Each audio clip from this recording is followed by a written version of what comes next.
Hi everybody, it's Kara. I wanted to show you something that I made for one of my not so crafty friends. Basically wanted to give her some homemade tags to use on her Christmas packages.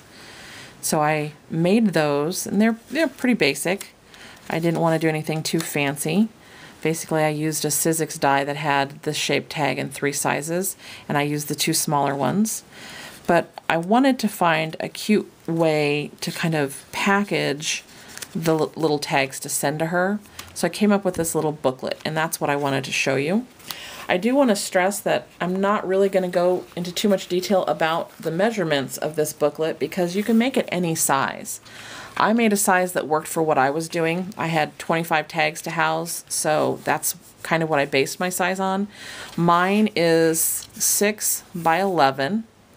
And basically I scored 3 inches in from each end and then another 1/2 inch. So it ends up being 3 inches, 1/2 inch, 4 inches, 1/2 inch, and 3 inches. But again, you can do this any size you want. The part that I really wanted to show you was these little pockets that I made.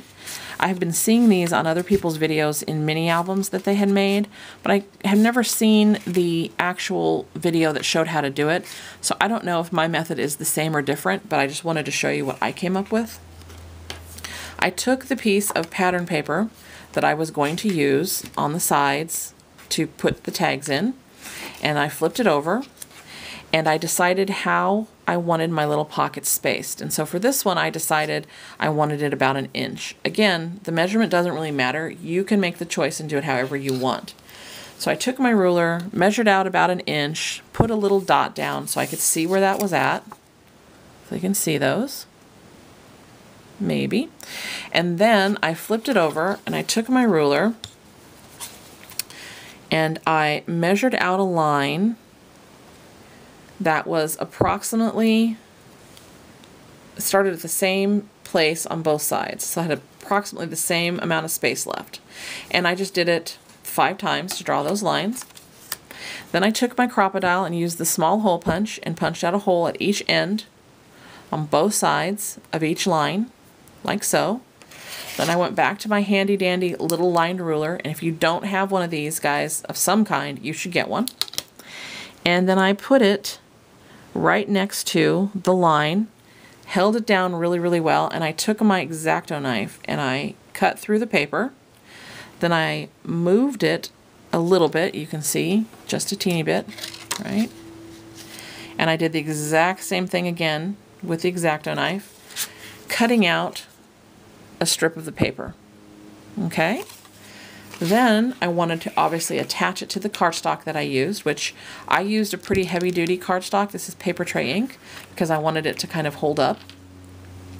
And then on the back I used score tape, and you'll notice that I put some right here. I put it basically on the top,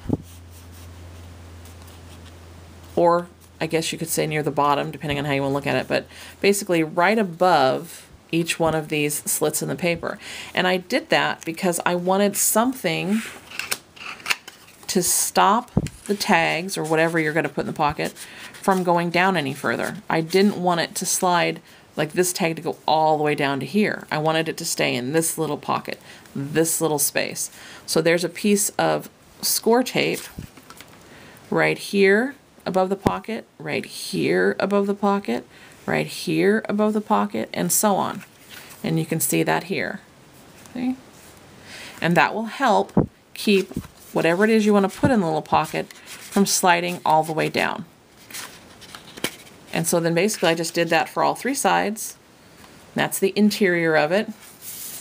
And then for the closure, I took my pattern paper that I was going to use, piece of seam binding, that was my trim of choice for this one, and adhered it down to the cardstock, put that pattern paper on top, and then I have a brad and eyelet closure, which I did see a video on and we'll try and find for you. But basically it's pretty simple. Before you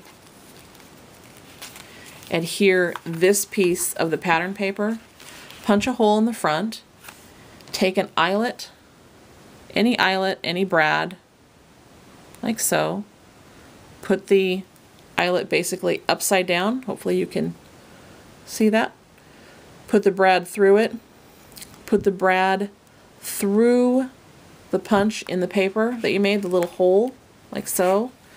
Bring it to this side, flatten out the brad, you know, like that.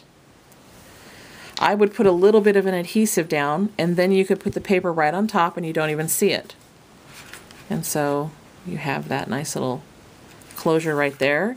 You can bring your seam binding around to the front, weave it around the back of that, and down, and there's your closure.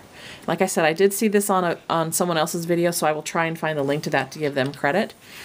And if my pocket method is the same as someone else's, I apologize. I just tried to figure it out on my own.